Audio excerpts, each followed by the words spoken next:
Hey guys, welcome to the ITS Knot of the Week. Today we're going to be learning how to tie the scaffold hitch and make an improvised seat.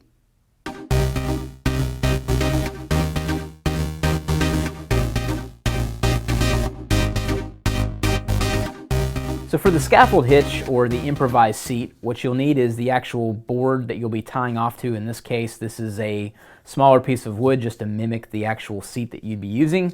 And then you'll need your cordage. While this is paracord, I don't recommend using this, especially if this is an improvised seat and it's weight bearing. Definitely use some better cordage that's not paracord. So the first thing you're going to do is wrap around the object on the end. And you're going to be repeating this on both ends. So we'll take 2 passes around. And I've actually got a mark on this rope at roughly about 2 feet here.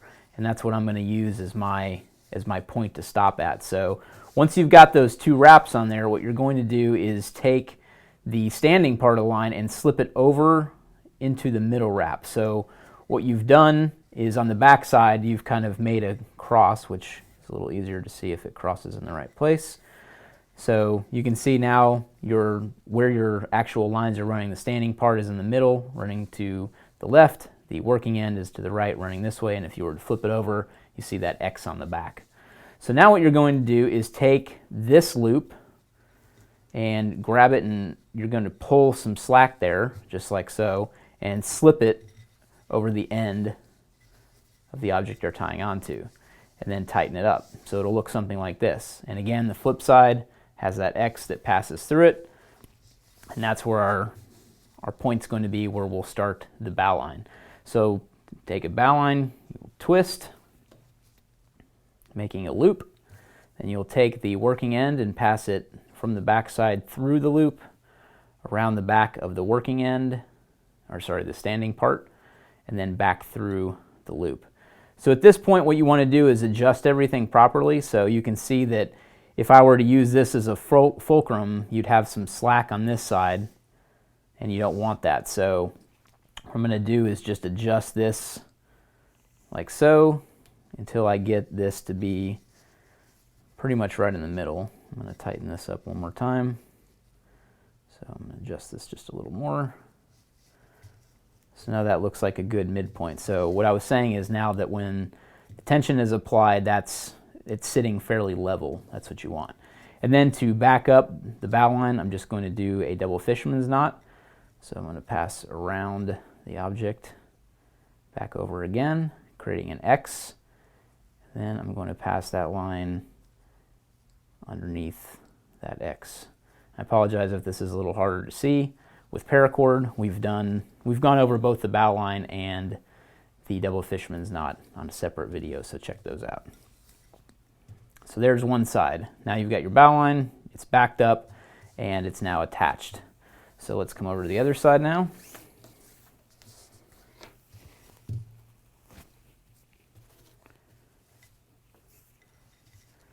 All right, so same thing again on this side. I'm going to find my 2-foot mark there, just with the paracord. And again, wrap twice. Now move this onto the middle wrap. Grab some slack and pull. And then slip that over the end, just like so. Again, looks like the X on the back. Grab the rope, twist up for the loop. And you want these to kind of be relatively similar here, so this is where I'm going to start with. Go through the back side, around the back of the standing line, standing part, and back through. Again, cleaning that up until I get a good fulcrum point. It might get a little squirrely on you like it's done with me, especially with paracord. It doesn't want to grip this wood very well. So again, there's our bow line. We will back it up with the double fisherman's knot.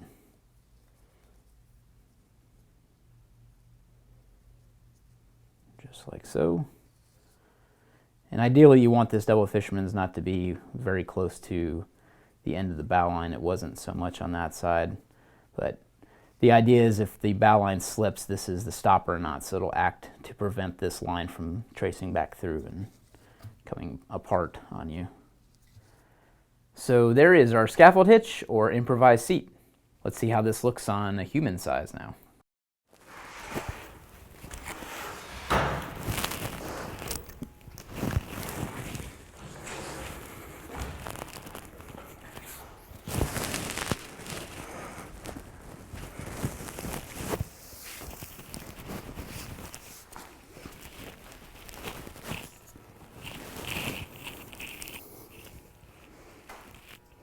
Not too bad. All right, guys, so I'm sitting on the scaffold hitch, or the scaffold, that I made from the ropes. Stopped myself from spinning. But you can see, so you'll pick up the bow line, the double fisherman's that anchors it off, as well as the hitch on each side. And I tied this in 2 different colors, just so you can kind of see what's going on. And hang on a minute. Coming around. All right, and if you can see this up here, basically what I use is a double fisherman, and I wanted to make sure I had enough slack to actually get in here, so I didn't secure this as well as I probably should have, but as you can see, it's holding my weight. But I would have probably done something to tie off the tails, just as a stopper knot or something, but honestly with the double fisherman's, it's not really necessary, so it is what it is on that. But it's also coming through a carabiner, and again, screw down so you don't screw up on carabiners when you're using those. So, just keep in mind safety when you're using something like this, but once it's weighted, it's not as likely to come undone from the actual scaffold or the board you're sitting on. So again, thanks for watching the Knot of the Week. It's been the Scaffold Hitch. See you later.